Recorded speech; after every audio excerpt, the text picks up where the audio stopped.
Bună tuturor! De data aceasta nu am postat un clip în care gătesc și asta pentru că weekendul trecut am fost într-un city break de 3 zile în Paris. Motiv pentru care am postat câteva imagini cu ce am făcut noi în cele 3 zile petrecute acolo. Am plecat din aeroportul Traian Vuia Timișoara spre Paris, Povedi, sâmbătă dimineața. Odată ajunși acolo, am urcat în autobuzele Aerobus, pentru care am cumpărat bilete online cu o zi înainte. Și ne-au lăsat în stația Port Maillot. Ne-am oprit la prima bulangerie, care era în drumul spre stația de metrou, pentru că eram lihniți de foame. Am mâncat acolo un sandwich, aveau scaune și mese în interior, ne-am și încălzit puțin. Noi încercăm să mâncăm cât mai sănătos și gătim acasă foarte mult. Însă zilele astea ne-am făcut de cap și o să vedeți în cele ce urmează. Pentru că ne era în drum, am oprit la stația unde este Arcul de Triunf.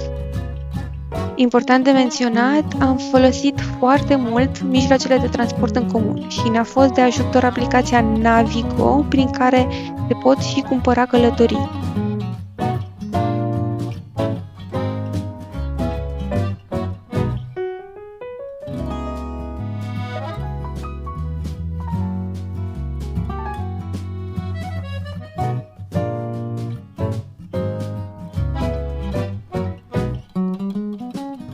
Pentru a ajunge mai aproape de Arcul de Triunf, trebuie să coborâți aceste trepte și să treceți printr-un pasaj subteran.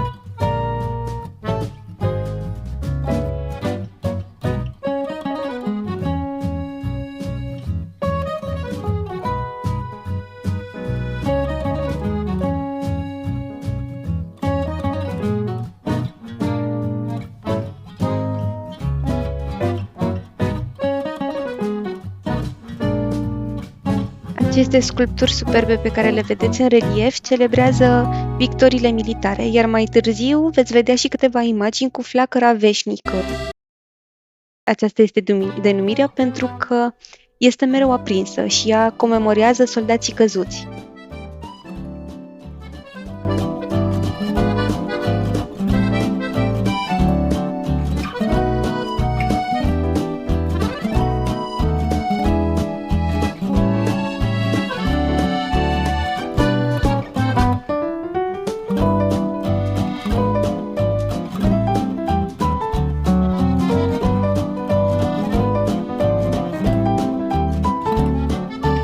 Ne-am oprit să bem o cafea, bineînțeles alături de un croissant, la un local în fața Arcului de Triunf, după care am mers spre hotel să facem check-in-ul și să lăsăm bagajele.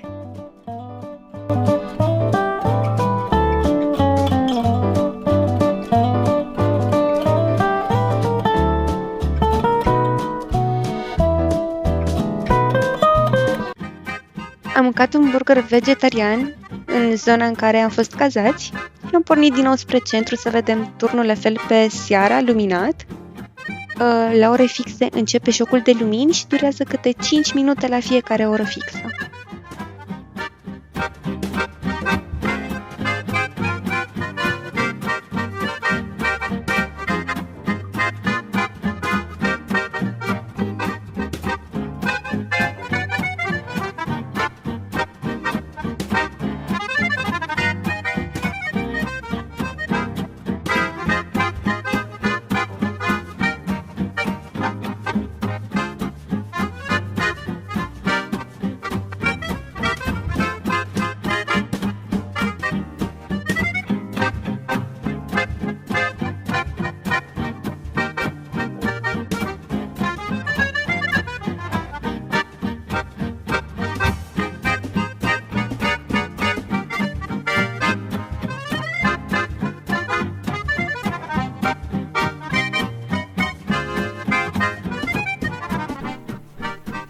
Am început următoarea zi cu o cafea de dimineață și n-am mâncat nimic din ce vedeți în imagini. S-a de puțin. Apoi am găsit în drumul nostru un magazin cu brânzeturi care arăta extrem de apetisant și l-am rugat pe domnul de acolo să ne facă un platou cu mai multe sortimente de brânză. Ne-am luat lângă și un vin potrivit și vă spun că a fost cea mai bună decizie, a fost cel mai bun lucru pe care l-am mâncat în Franța.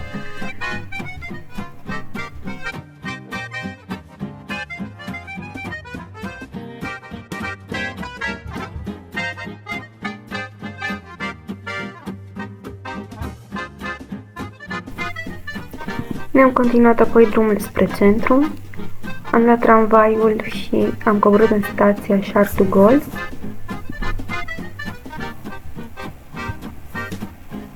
Ne-am îndreptat spre Trocadero, care este o destinație foarte populară.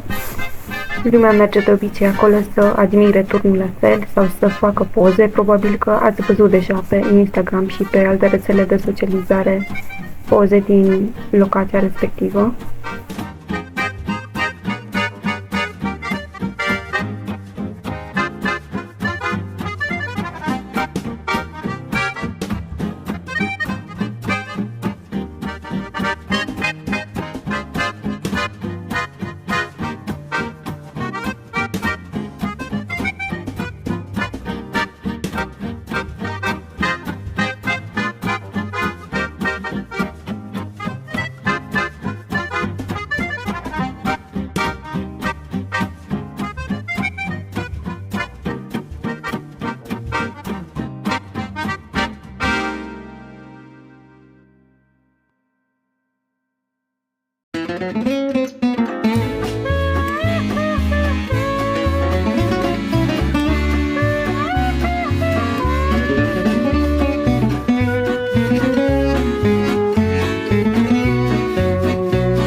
Am mers pe urmă spre Turn și aici am să vă dau un pont în cazul în care nu aveți bilete cumpărate și doriți să urcați în Turn. Însă asta se aplică doar pentru cei ca noi care au mers în Paris să ia Parisul la picior, să exploreze fiecare colțișor și să facă mișcare.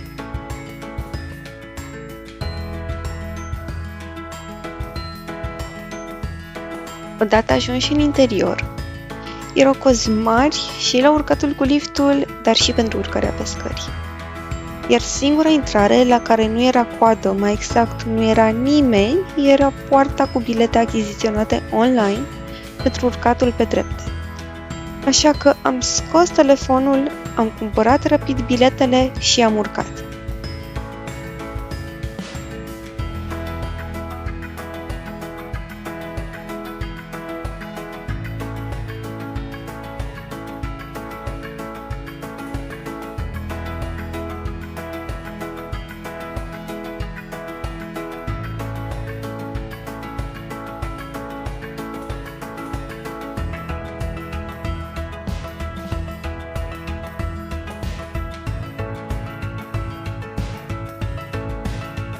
Se poate urca până la nivelul 2 pe trepte, iar priveliștea este de vis. La primul nivel sunt niște gratii pe margine.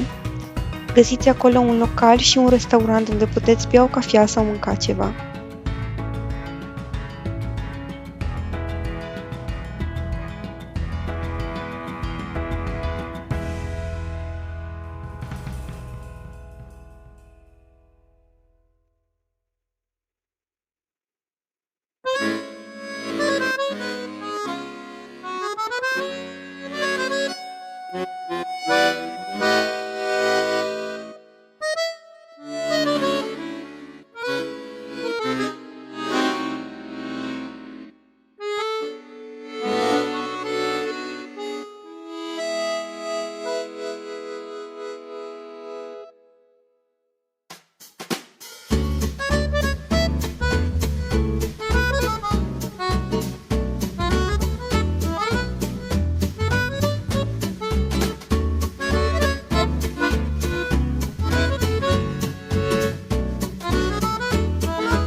Am găsit la nivelul 1 o clasificare foarte interesantă a turnurilor din întreaga lume.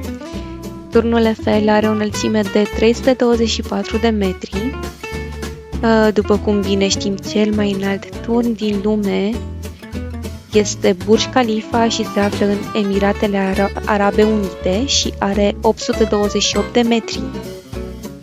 Ar fi putut fi depășit în anul 2014, când a fost planificat de China Sky City, turnul Sky City, care avea să-l depășească cu 10 metri pe Burj Khalifa. Însă au apărut ceva probleme, iar turnul se realiza la doar 204 metri.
Am coborât apoi pe malul Senei, unde se găsesc chioșcuri de unde pot fi cumpărate bilete pentru o cursă cu vaporul.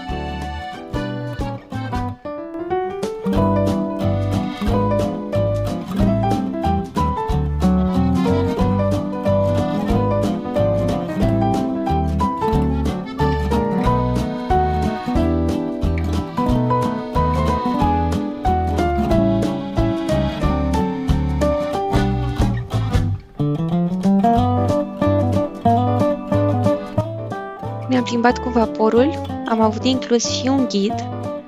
Am învățat multe lucruri pe care nu le știam despre Paris. O să vă prezint doar câteva din lucrurile pe care ni le-a prezentat ghidul, însă au fost mult mai multe.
În piața Concord este situat obeliscul din Luxor, care a fost oferit Parisului de către egipteni.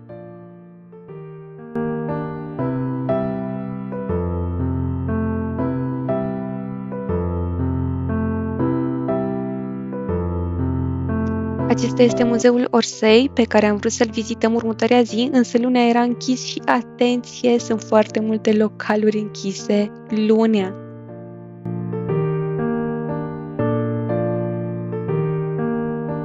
Așa arată acum podul pe care se prindeau înainte lacătele iubirii și care aproape că l-au făcut să cedeze. au fost îndepărtate toate în 2015. Catedrala Notre-Dame e încă în reconstrucție după incendiul pe care l-a suferit în anul 2019. Se estimează ca lucrările să fie finalizate pe final de an 2024, însă mai e destul de mult de lucru posibil să fie prelungit termenul.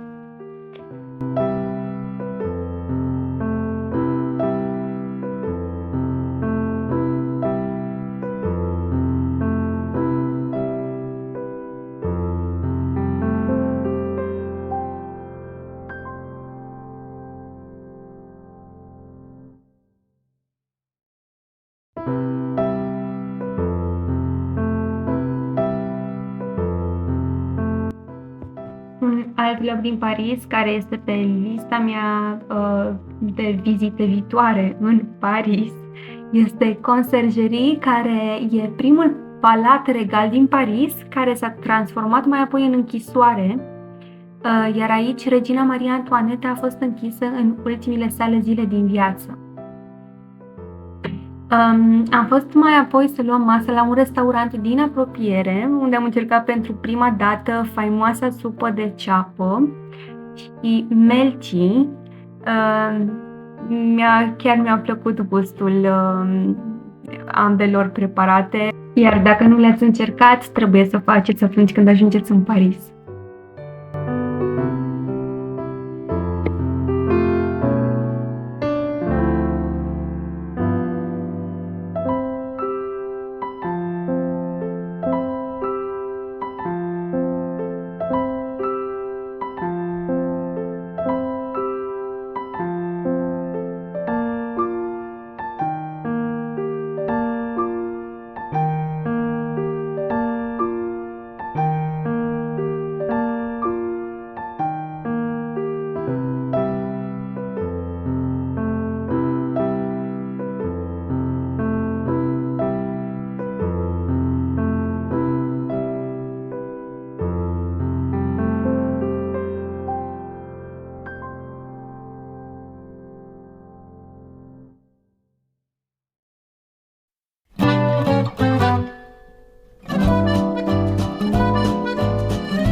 Chiar dacă aveam o stație de mijloc de transport în comun mai apropiată de noi, am vrut să facem o plimbare de seară pe Champs-Élysées, să vedem strada luminată și trebuia să oprim neapărat la La Durée să încercăm vestitele macarons, care într-adevăr au avut un gust pe măsură.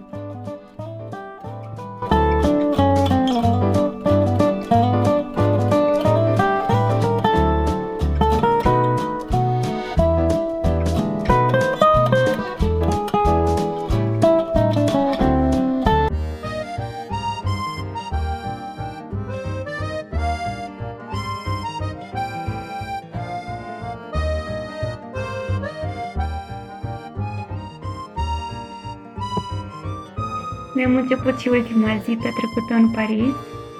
Am început cu o plimbare spre piața Concord. Am vrut să vedem obeliscul de care vă spuneam când am făcut plimbarea pe Sena, însă pe care nu l-am putut vedea îndeaproape pentru că locul era înconjurat de garduri, se pregăteau de un concert, se pare. Și ne-am plimbat și am făcut poze frumoase cu copacii care aveau deja culorile frunzelor schimbate, pentru că e chiar mijloc de toamnă, însă a fost foarte cald până acum și nu e încă nuanța aceea pronunțată de culori, dar totuși arată superb. Am făcut poze în cea mai veche grădină franceză. Aceasta e cea mai veche grădină franceză, grădinile Tuileries, și ne-am îndreptat spre Louvre.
La Louvre, pe lângă faptul că era o coadă imensă, nu am vrut să riscăm să pierdem timp, pentru că, din păcate, ne-am prins exact zilele când s-au făcut evacuări din Louvre și din Palatul Versailles din cauza amenințărilor cu bombe și nu am vrut să pierdem timp stând la coadă, ca mai apoi să fim evacuați și ziua să fie pierdută. Am ales să facem alte lucruri în Paris. Oricum sunt atât de multe lucruri de făcut și de văzut, de vizitat, doar să te lași pierdut pe străzile sale și să admiri clădirile, cafenelele, să te bucuri de atmosfera pe care o emană Parisul și e suficient. Așa că am făcut cât de multe am putut în cele 3 zile, ne-am plimbat cât ne-au ținut picioarele și vrem să revenim. Vrem să revenim în Paris și să facem tot ce nu am reușit să facem în cele 3 zile.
Plimbându-ne pe străzi, am ajuns și în arondismentul 5, unde se află situat Panteonul din Paris.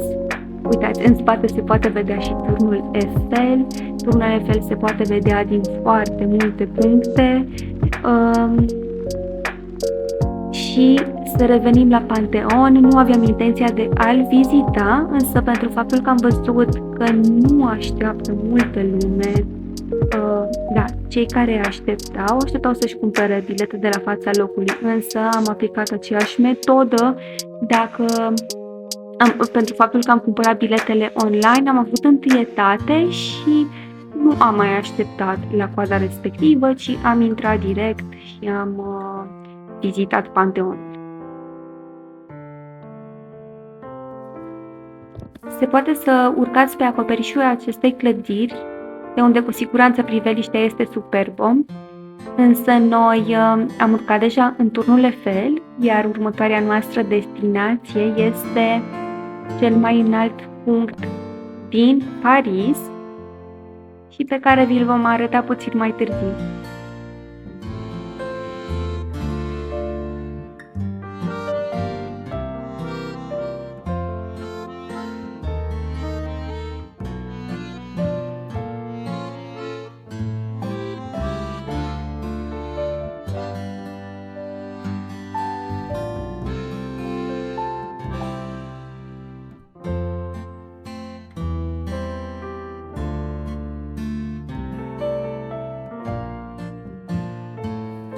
După atâta plimbare, ce credeți? Mi s-a făcut și foame.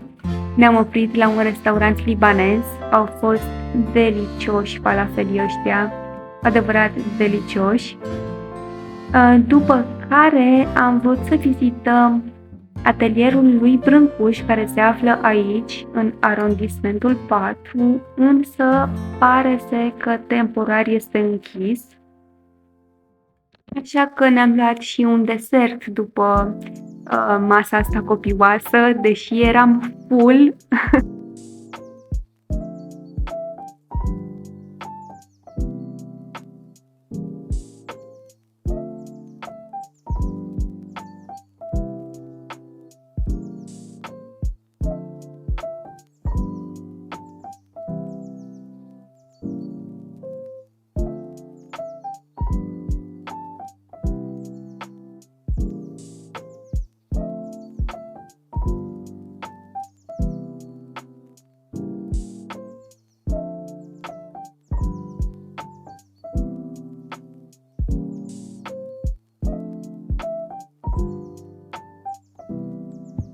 Am ajuns și la Biserica Sacré-Cœur de pe colina din Montmartre.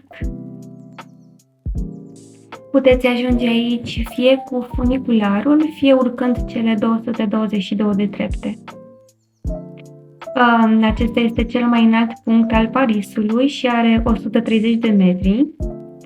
Am admirat superbul peisaj din fața bisericii, pe urmă am coborât și am savurat un crème brûlée la un local care se afla chiar în fața bisericii, după care am mers spre destinația noastră finală.